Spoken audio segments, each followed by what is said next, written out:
అరే మామ, మా విలేజ్ పక్కన ఉన్న బుచ్చినాడు కంట్రీకి అయితే నేనైతే కట్టింగ్ కొట్టుకోవడానికి అయితే వచ్చేసాను. నేను కట్టింగ్ షాప్ లోపలికి వెళ్ళగానే నాకంటే ముందు ఒకడు తమ్ముడు కట్టింగ్ కొట్టించుకుంటా ఉన్నాడు. వాడు నన్ను గుర్తుపడినాడు కానీ ఏమీ మాట్లాడలేదు. నేను చెప్పింది ఒక కట్టింగ్, ఆడ హిందీ అతను కొట్టింది వేరే కట్టింగ్ కొట్టిన కట్టింగ్ అయితే బాగానే ఉంది. ఒకసారి అయితే కట్టింగ్ నాకు ఎలా ఉందో మీరే చెప్పండి.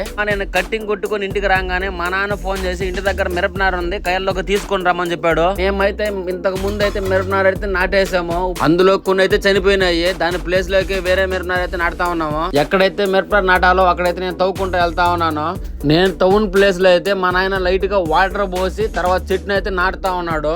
అలా మేము నాటుతూ ఉండగానే పొద్దు అయితే పోయినది. మేము నాటాల్సిన ప్లేస్ ఇదే మామ, మిగతా ప్లేస్ అంతా. అరే మామ, కష్టపడదాం మామ, మన జీవితాలు మరేంత వరకు కష్టపడదాం మామ. అరే మామ, గోతలో ఉన్న మిరపనారిని అయితే ఇలా బయట అయితే ఆరబెడతా ఉన్నాము.